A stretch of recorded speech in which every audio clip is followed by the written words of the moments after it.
Hello, in this video I will be showcasing the power of Quake against the side quest Hit Monkey. First of all, I'm sorry for the bad quality, but I'm not well versed in the dark technologies of capturing and recording mobile games.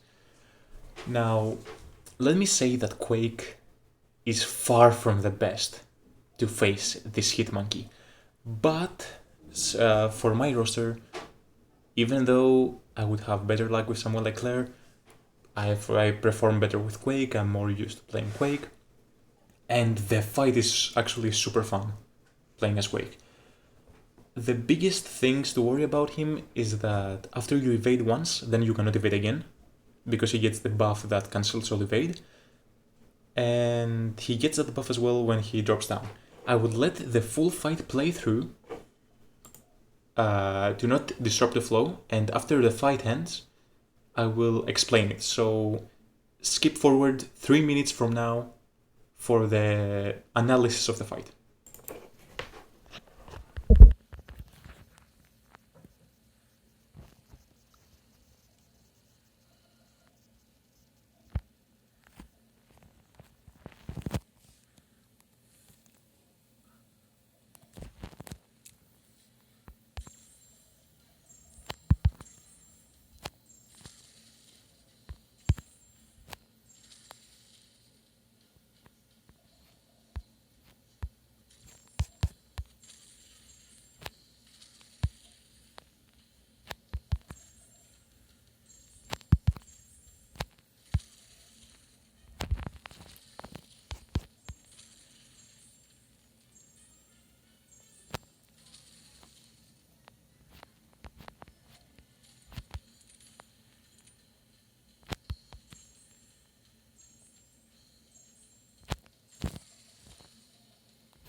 Alright, so now I'm gonna take it back to the start of a fight. Of course there were mistakes during the fight, but I mean, I'm not a perfect player. I am very far from being a perfect player. So the big thing here, wait, let me maximize this. Starting the fight, I want to get a lot of parries, and whenever he doesn't have the buff, I evade his attack. Whenever he has the purple buff you see under the health bar, I try not to go into an evade. So basically I parry, charge my heavy, and before he is stunned, I release my heavy attack. If you release your if you release your heavy attack a little bit after he is stunned, he might evade it, and you might lose because of that. And here I'm hoping to get a parry, and keep really doing the same thing over and over. When the aftershock procs, that's when I get my big charge up. Here the big thing I can do here is that I can hold my heavy even though he has the buff because I have my special attack, and that allows me to get a safe charge up, because even if he tries to hit me, I can avoid it with my special attack. Now I'm trying to bait out his special. Whenever he has a bar, I will be trying to bait out his special.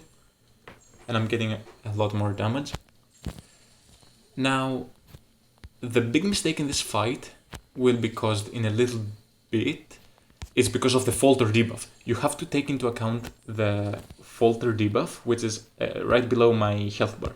Whenever I have a concussion, I can avoid it, but sometimes, like, you need to really be careful not to hit someone. Don't hit someone while you have the falter debuff active, because this here will happen. The attack will go right through. So what I do whenever I see that my falter debuff is active, I try to release the heavy early, go back, and try to get a parry. So here, this is the good thing with the side quest, that the striker, you can use it while you're getting comboed. So this is a mistake undo. Like, you can save yourself. And here I'm back into the game. You will see me a lot of times striking into the enemy block. That's to gain some distance, because I do not want to be near the wall. I want to have room. Here again, baiting the special attack. This is quite funny. Again, I almost fucked up here. But thankfully I released it heavy early. So here it's the same thing. Parry, charge up heavies whenever he's stunned. Here I can get an extra heavy because of my special. Nothing really special. Here, let me point this out. You need to be careful, because sometimes he will have the primal rage buff active. You can see the orange buff below his health bar. That means that the next debuff that he's going to receive, he's going to shrug it off. So here, you see me, after I parry, instead of charging my heavy, I go back. But I know that my aftershock is going to proc right now, so I'm going back in. And after this, the ending is pretty straightforward. I try to bait out, I think, one more special one, yes, and here it's pretty much over. It's one more rotation of all the other tactics that I used. But this is pretty much part of the fight.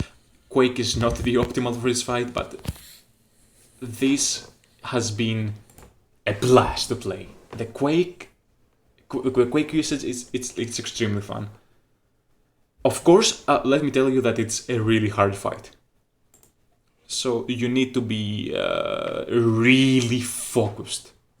If you lose your focus even for just a second, you're going to get punished. And let me tell you, often enough I do not one-shot this. I usually do at least 50% of his health, and then I usually get another champion to finish it off. But this is it. This is how to use Quake to beat the Hitman key from the side quest.